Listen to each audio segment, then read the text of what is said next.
Selamat sore menjelang malam, ibu bapak saudara-saudara yang harus bahagia. Saya ingatkan harus bahagia karena beruntung memiliki 3 hal.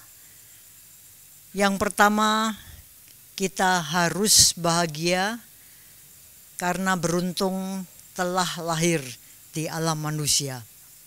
Yang kedua, kita harus bahagia karena beruntung dalam kehidupan ini kita mengenal Dhamma, bertemu Dhamma, dan mempraktekkan Dhamma.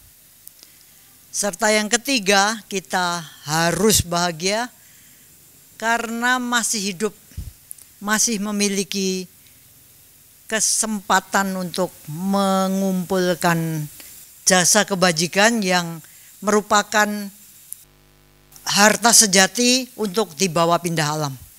Terimalah salam Dhamma dan Namo Buddhaya. Hari ini keberuntungan saya bertambah karena mendapat kesempatan berdharma ria, karena sebetulnya ini tugasnya Pak Putu ya. Tapi ada kemungkinan tadi Pak Putu mungkin nggak bisa datang, pulang dari luar kota dan sebagainya. Jadi saya ditugasin Pak Eko untuk menggantikan Pak Putu. Saya anggap itu satu keberuntungan karena berarti saya memiliki kesempatan untuk menanam. Kita selalu mengerti atau hafal apa yang kamu tanam itu pula yang kamu tuai, gitu ya, hafal. Tapi kalau kita periksa dalam kehidupan kita, apa ya benar-benar kita tuh paham sih? Coba kita lihat. Kalau kita mendapat satu berkah, keberuntungan, apa yang kita inginkan tercapai, maka kita merasa, wow, aku ini terberkahi, aku ini amat beruntung. Aku ini dicintai oleh banyak makhluk misalnya. Lalu kita lupa bahwa sebenarnya yang sudah kita alami itu adalah buah karma kita. Jadi kita sudah menuai tanaman karma kita. Dan kalau kita lihat ke ladang karma baik kita, sudah banyak yang kita petik. Apalagi kalau keberuntungan kita itu wah, besar-besaran ya. Jadi kita panen raya. Berarti apa?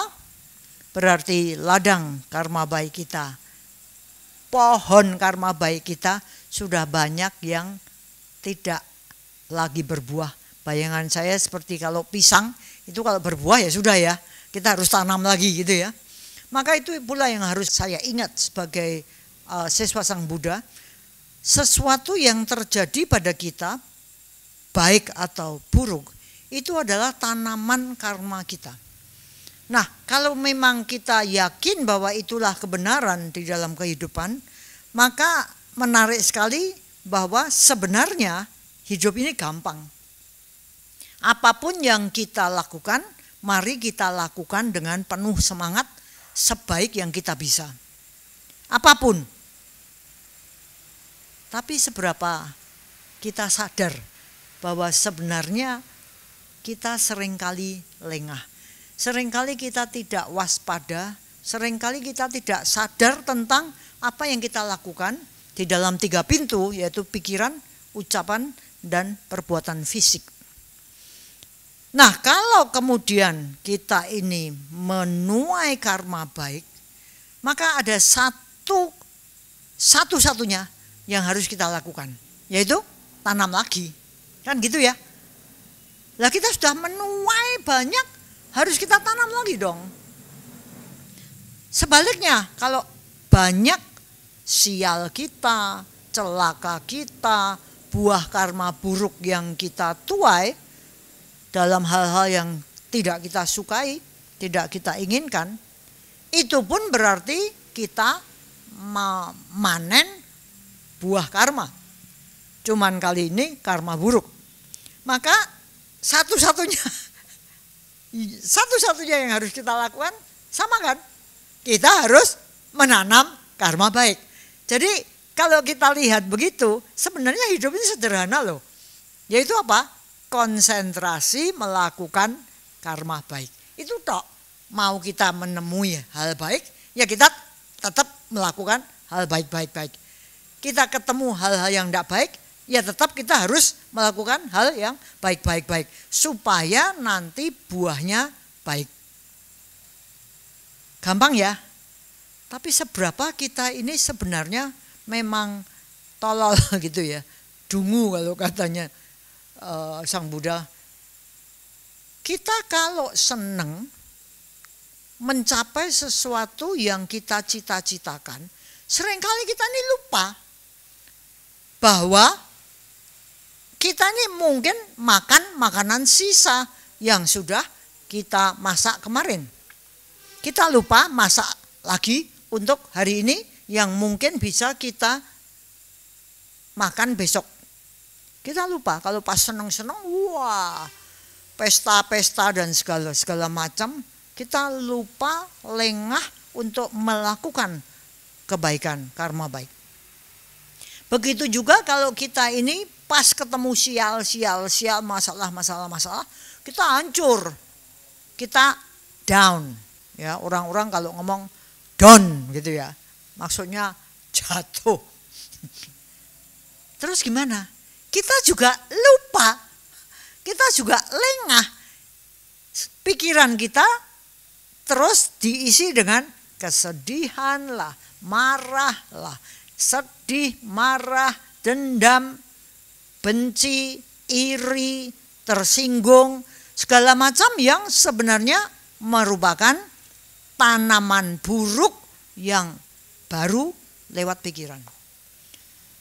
Waktu saya belajar teori tentang karma ini, saya merasa betapa seringnya saya ini salah.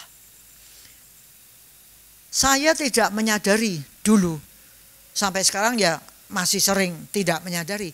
Tapi kalau dulu sebelum saya mengenal teorinya hukum karma, hidup saya itu terpontang-panting antara kalau seneng sampai ke surga ketujuh, walau sedih sampai ke neraka ketujuh. Ibaratnya saya selalu katakan begitu. Saya lupa bahwa itu semua adalah buah. Setelah saya menyadari itu, maka hidup saya berubah. Saya mulai lebih konsentrasi, lebih menyatukan hati, pikiran, ucapan, perbuatan fisik ke arah sing wis ya wis. Ini buah ya sudah. Terus gimana? Lakukan sesuatu untuk menata hidup supaya nemui hal-hal baik sebagai buah karma baik saya. Itu jauh lebih gampang daripada merenungkan kesedihan saya dan sebagainya, ngurusin menyalahkan banyak orang di luar diri saya.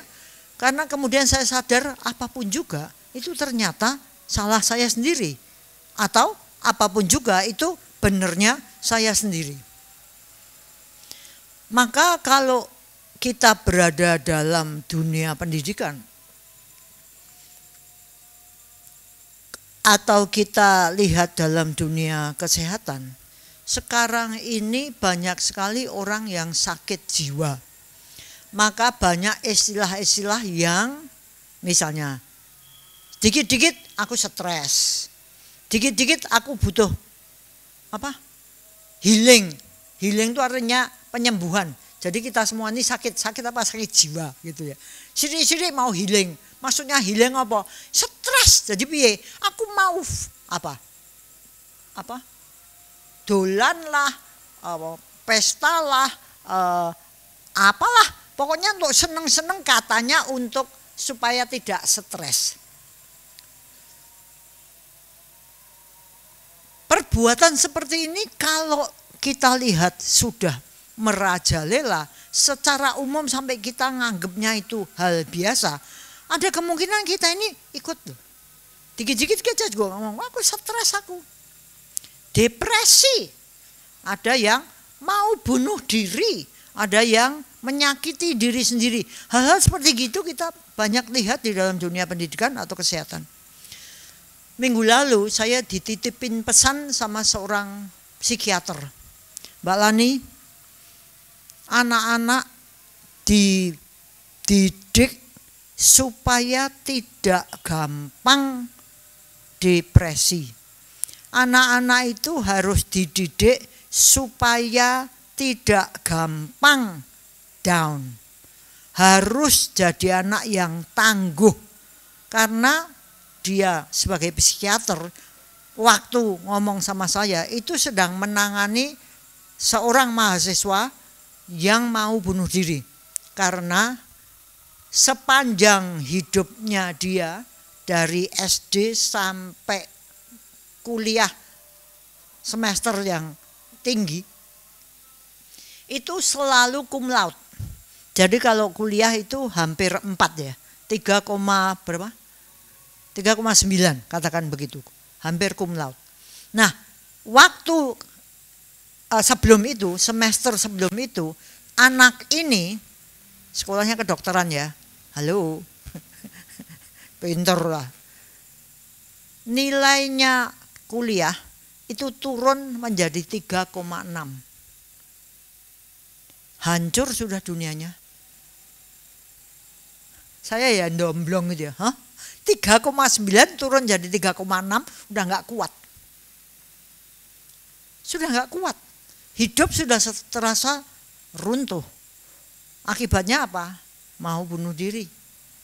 Nggak kuat menahan beban, gagal katanya. Maka saya pikir ketemu damai ini benar-benar kalau kita paham itu merupakan satu kekuatan yang tidak tergoyahkan. Ibu bapak saudara-saudara, kemarin saya baru ketemu dengan mahasiswa yang menanyakan pada saya sesuatu hal yang menarik. Dia tanya, Bu, gimana caranya supaya saya ini percaya diri? Ini panitia satu event ya. Oh, kamu merasa nggak percaya diri? Enggak. Nah, terus caranya gimana? Pikiran saya langsung pergi ke Parita. Di dalam Parita kalau kita baca Karania Metta Sutta misalnya, itu menarik sekali karena di situ dikatakan inilah yang harus dikembangkan oleh mereka yang tangkas dalam kebaikan gitu ya, yang pintar berbuat baik, yang terampil dalam melakukan karma baik. Yang pertama adalah apa? Mampu. Mampu. Jadi di dalam kehidupan ini kita bukannya harus meditasi doang. Tapi kita harus juga mengembangkan kemampuan untuk bisa hidup sebagai manusia. Kalau bukan biku ya kita hidup sebagai umat awam ya, bekerja mencari nafkah. Kalau sampai mau menikah ya harus ngopeni keluarga. Kalau pelajar mahasiswa ya harus mampu belajar. Jadi kemampuan ini oleh Sang Buddha dimasukkan dalam jurusnya hidup yang baik. Mampu. Harus mampu apa? Lah ya enggak tahu mampu apa di dalam kehidupan kita sehari-hari yang kita butuhkan. Kalau misalnya kita ini pedagang ya mampu berdagang, mampu cari barang-barang murah, mampu untuk promosi, mampu untuk menatap dagangan secara menarik, mampu untuk membuat orang-orang datang dan beli. Itu baru urusan punya toko misalnya. Gimana kalau kita ini guru? Ya kita mampu ngatur kelas, kita mampu ngatur halaman, kita mampu ngatur anak, kita mampu ngatur papan tulis dan sebagainya, ngatur kursi meja kursi. Belum kalau kita harus menyiapkan materi. Gimana caranya kita mampu membuat materi itu menarik? Bagaimana kita bisa menerangkan dengan jelas dan gamblang? Hal-hal seperti gitu itu mampu itu nomor 1. Menarik ya. Jadi saya katakan pada anak mahasiswa yang tanya soal bagaimana percaya diri. Saya katakan, kamu nggak mungkin bisa percaya diri kalau kamu nggak punya kemampuan. Benar ya? Kalau kita tidak memiliki kemampuan, otomatis kita pasti tidak percaya diri. Betul nggak sih? Kalau ada barang bocor dan sebagainya, saya merasa tidak pede. Tapi kalau Mas Yono pasti pede ya. Pede, dia bisa kok.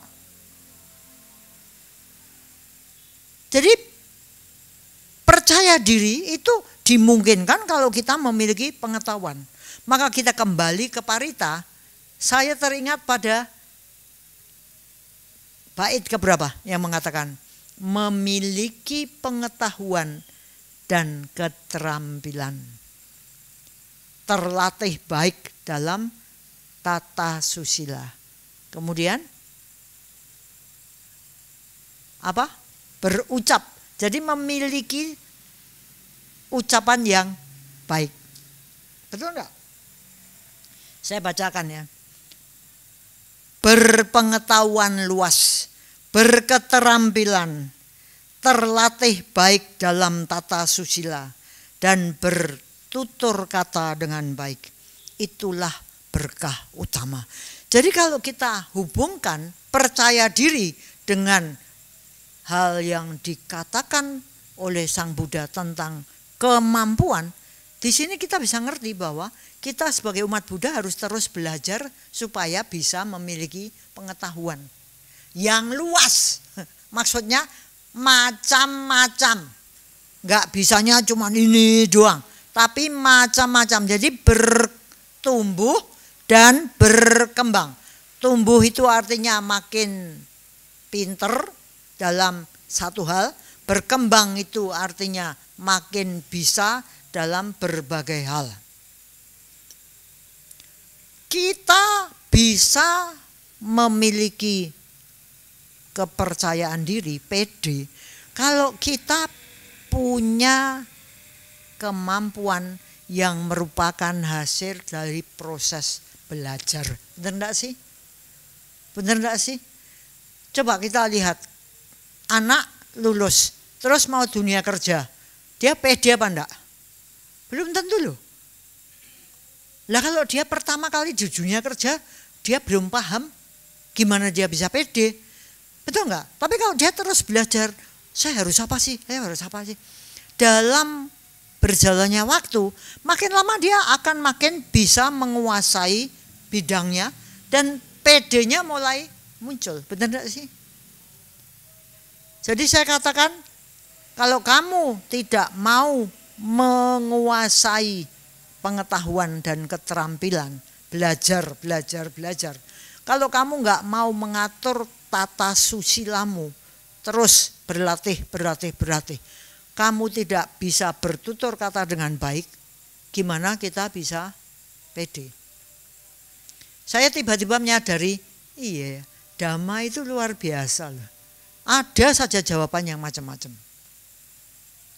Nah, ibu bapak saudara-saudara, sekarang ini banyak sekali masalah yang ditimbulkan karena anak-anak, nggak cuma anak ya, orang-orang itu banyak yang disebut generasi strawberry, generasi apa?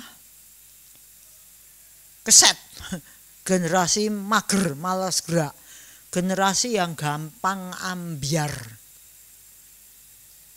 Bagaimana Dhamma mengobati hal ini? Menarik sekali kita lihat. Kenapa orang-orang di zaman yang katanya modern ini kok makin rapuh, makin gampang hancur. Kenapa? Katanya modern, semuanya kemajuan. Saya pikir 4 kebenaran mulia yang dijelaskan oleh Sang Buddha itu kan semuanya tentang apa? Duka ya, tentang masalah ya. Dan coba kita periksa di dalam diri. Kita ini beres Kalau kita pas suka sampai wah. Atau kalau kita pas agak sial sehingga kita terpaksa mulai introspeksi. Yang mana? Ayo, kita ini sebenarnya dekat dengan Dhamma tuh kalau pas apa coba? Biasanya kan kalau pas segala sesuatu tidak berjalan itu, tidak berjalan dengan baik toh, terus kita mulai mikir-mikir toh, aku ini salahnya apa? Bener nggak? Kalau kita nih, wah ada ini, wah ada itu, wow, keserakahan muncul, mau ini mau itu, mau semua mau sekarang, maka ternyata apa yang kelihatannya mudah itu, gampang itu, aduhai itu, wow itu ternyata meskipun dikatakan diskon, meskipun ada gratisnya, ternyata sama sekali tidak gratis.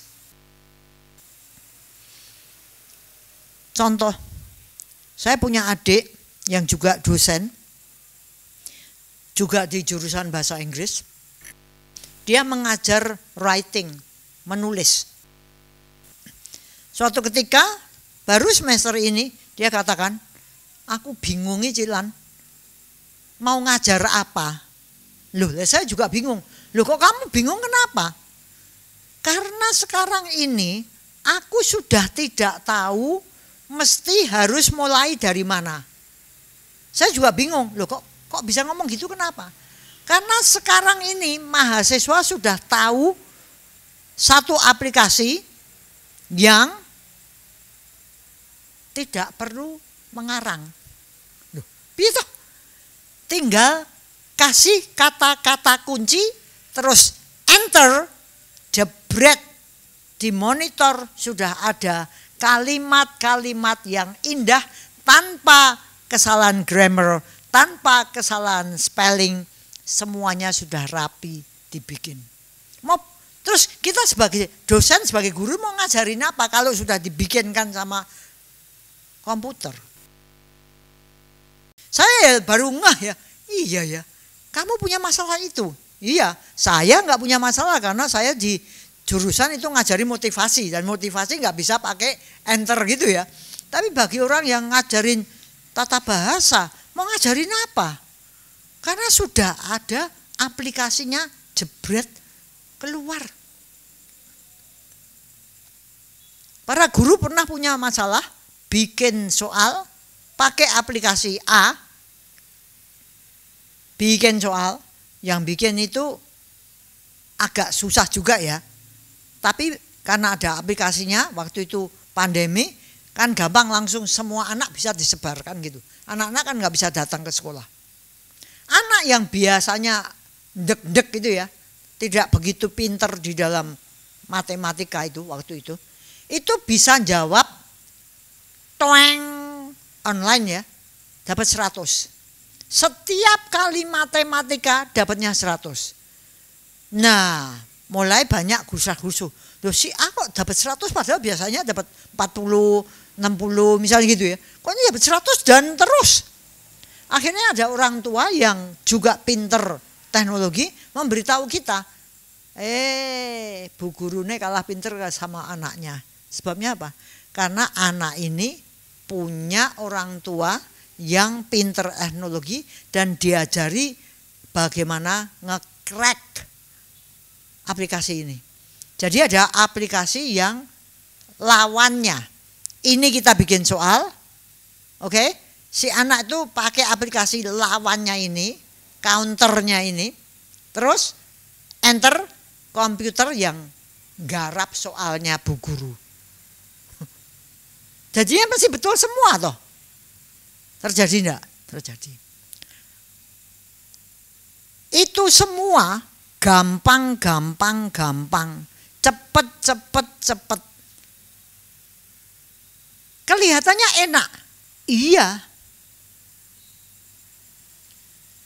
Semua fasilitas teknologi sekarang yang mengiklankan hidup lebih mudah, hidup lebih cepat, sampai di pintu diantarkan, Tidak usah repot-repot kena panas. Tidak usah pergi dari kamar.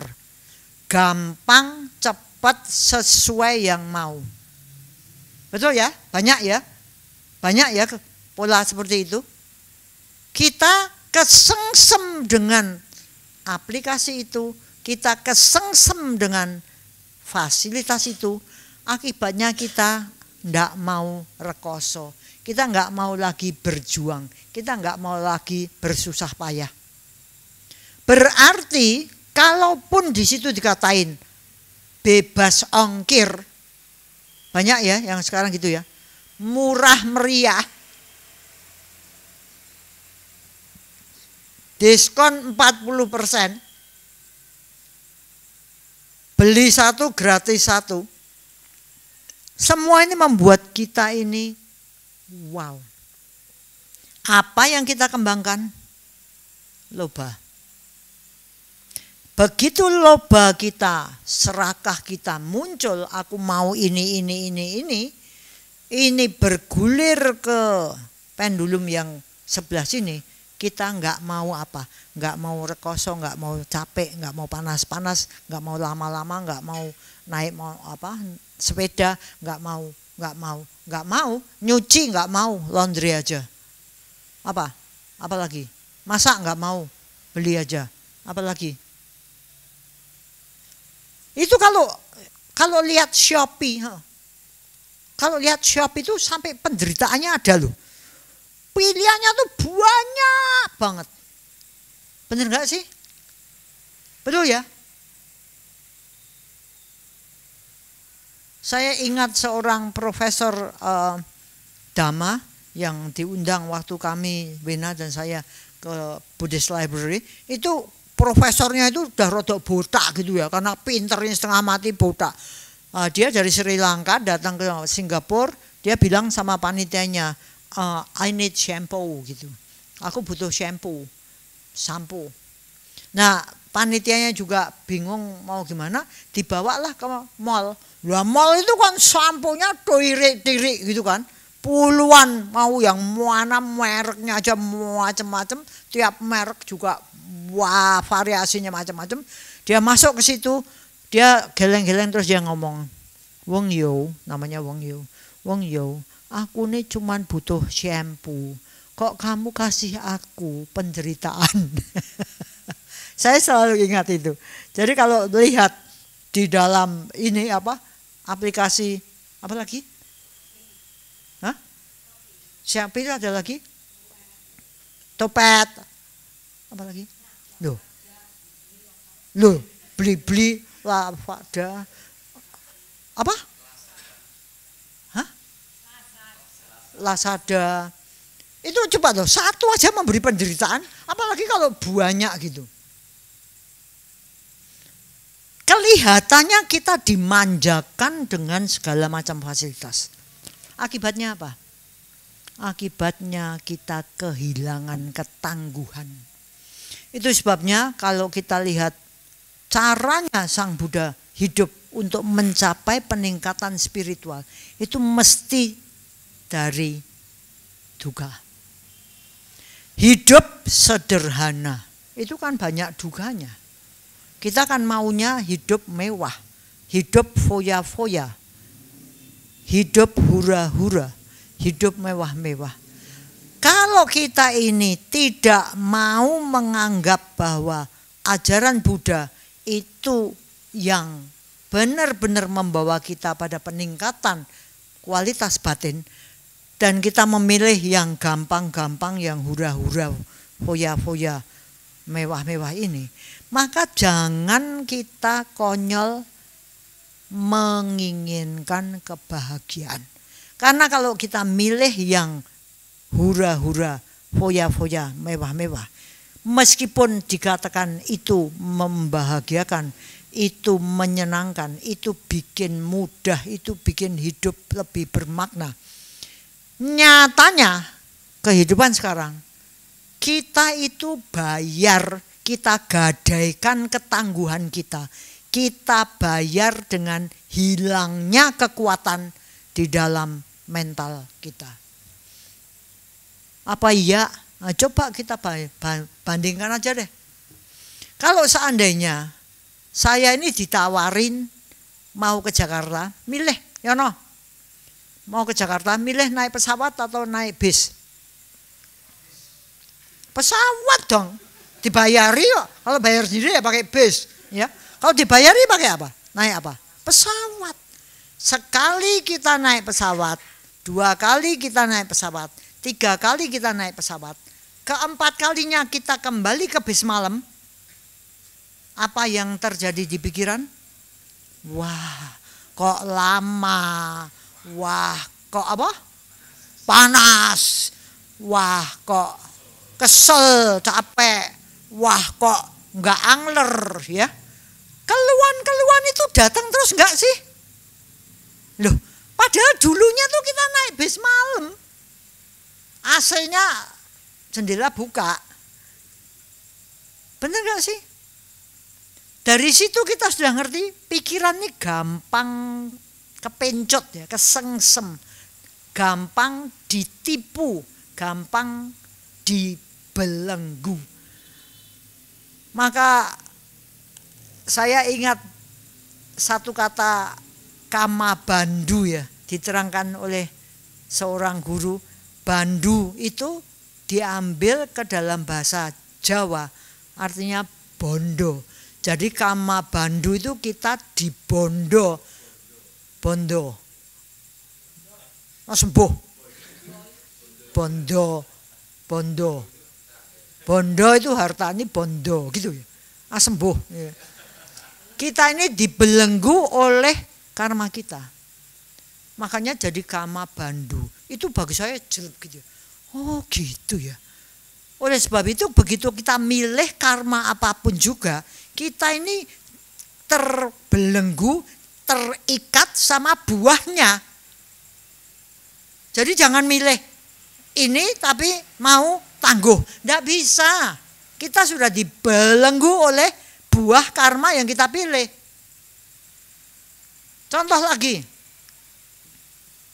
Kita berada di ruangan yang panas dan kita sudah terbiasa. Gini pun enggak, gitu, biasa. Happy, betul? Ada orang datang yang biasanya AC. Terus kita lihat deh sikapnya gimana. Paling dikit gini, ya toh? Paling sedikit gerak-gerak tubuhnya sudah dia merasa sangat menderita. Benar gak sih? Kita heran juga, ngapa sih nggak bisa menderita? Ya memang nggak bisa. Bagi dia panas ini sangat membuat penderitaan.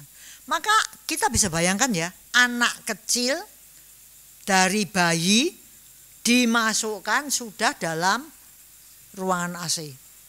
Semuanya serba bagus, serba kelas 1. Terus anak ini pergi ke tempat yang kamarnya tidak ada AC-nya. Kira-kira anak itu gimana?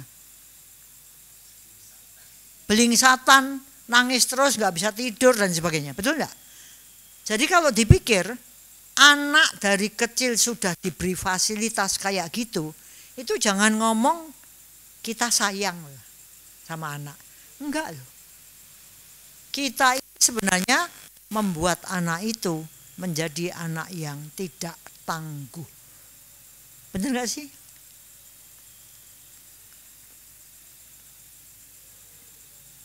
Anak yang diberi fasilitas luar biasa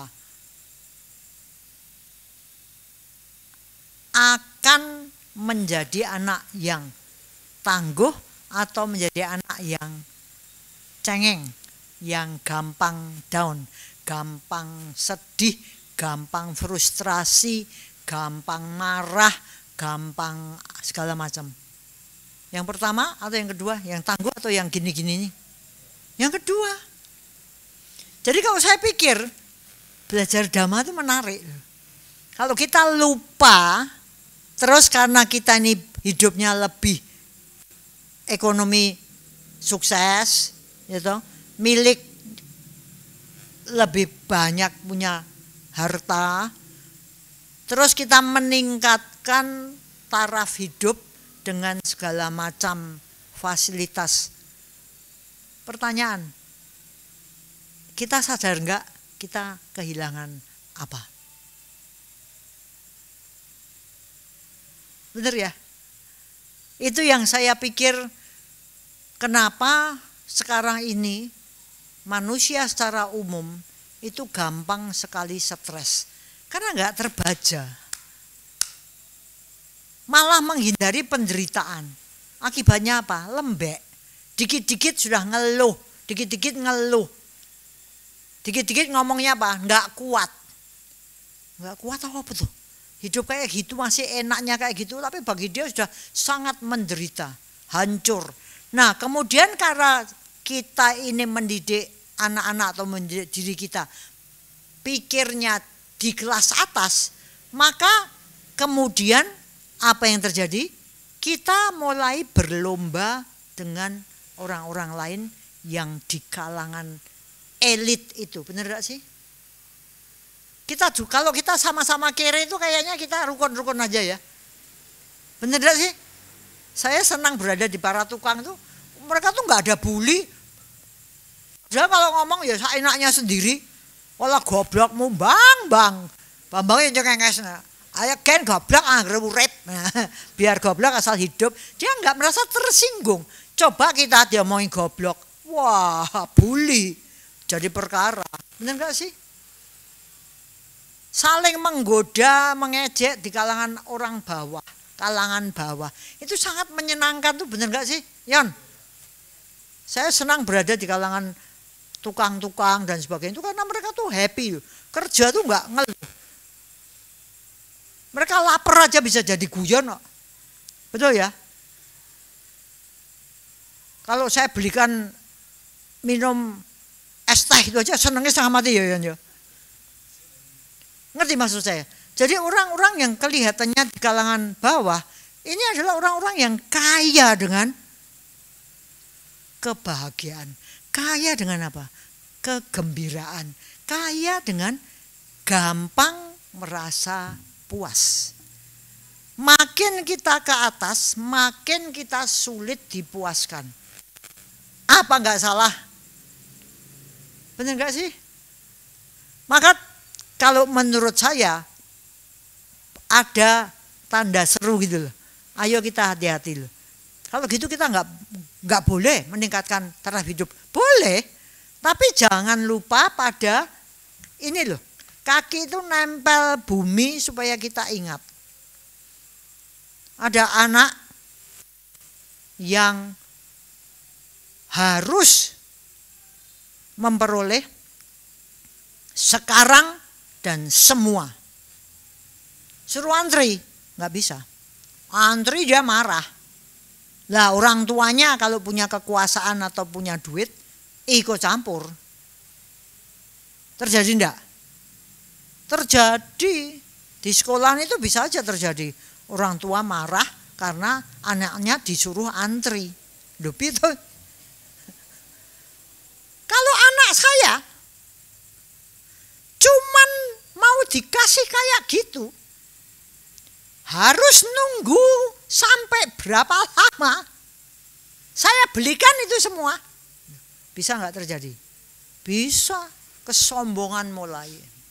Jadi mari kita waspada terhadap harga yang harus kita bayar kalau kita ikut arahnya, arusnya materi seperti yang sekarang terjadi. Oleh sebab itu ibu bapak saudara-saudara, sungguh kita ini harus sangat merasa beruntung, kenal dhamma, sehingga kita punya pengetahuan bahwa arus kehidupan secara umum sekarang ini adalah dunia materi, bukan dunia spiritual. Dan dunia materi tidak akan membawa pada kebahagiaan.